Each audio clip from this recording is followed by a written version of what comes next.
ಅಣ್ಣ, ಅದಕ್ಕೆ ರಮ್ಯಾ ಇವಾಗ ಬಂದ್ಯಾ? ಬಾ ಬಾ ಕೂತ್ಕೋ.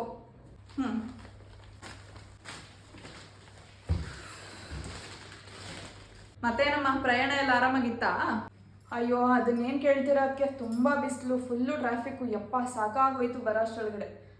ಹೌದಾ, ಅದೆಲ್ಲ ಇರಲಿ ಬಿಡಿ. ಅದಕ್ಕೆ ಅಣ್ಣ ಎಲ್ಲೋದ? ಎಲ್ಲೂ ಕಾಣಿಸ್ತಾನೆ ಇಲ್ಲ.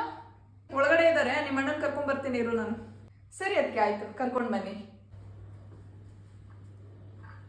ಇಲ್ಲಿ ನೋಡು, ಅಲ್ಲಿ ನಿನ್ ತಂಗಿ ಬಂದು ಕುತ್ಕೊಂಡಿದ್ದಾಳೆ ನಿನಗೆ ರಾಖಿ ಕಟ್ಟಕ್ಕೆ ಅಂತ. ಅವ್ಳು ರಾಖಿ ಕಟ್ಟಿದ್ಲು ಅಂದ್ಬಿಟ್ಟು ನೀನು ಇರೋ ಬರೋ ದುಡ್ಡಲ್ಲೇ ಎತ್ಬಿಟ್ಟು ಅವಳು ಕೊಟ್ಬಿಡ್ಬೇಡ. ಒಂದು 100 ರೂಪಾಯಿ 200 ರೂಪಾಯಿ ಕೊಡು ಸಾಕು. ನಾವು ಮಾತಾಡ್ಸಿಲ್ಲ ಅಂದ್ರೂ ಬಂದ್ಬಿಡ್ತಾರೆ ಅಲ್ಲಿ ಮನೆ ಬಾಗ್ಲಿಗೆ. ಅದು ಇಷ್ಟೊತ್ತಂದ್ರೂ ಯಾಕೆ ಬರ್ತಾ ಇಲ್ಲ ನೋಡೋಣ ಇರು. ಅದಾದ್ಮೇಲೆ ಅವಳನ್ನ ಇಲ್ಲೇ ಇರವ, ಹೋಗುವೆ 4 ದಿನ 5 ದಿನ ಅಂತೆಲ್ಲ ಹೇಳಕ್ ಹೋಗ್ಬೇಡ. ಅವಳು ಒಂದು ಮಾತಂದ್ರೆ ಸಾಕು, ಇಲ್ಲೇ ಉಳ್ಕೊಂಡ್ಬಿಡ್ತಾಳೆ.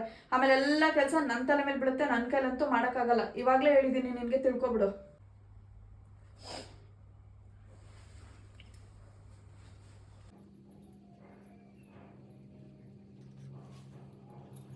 ನನಗೆ ನಮ್ಮ ಅಣ್ಣ ಅದು ಕೊಡಿಸ್ಬೇಕು ಇದು ಕೊಡಿಸ್ಬೇಕು ಅನ್ನೋ ಯಾವುದೇ ರೀತಿ ಆಸೆ ಇಲ್ಲ ಅಣ್ಣ.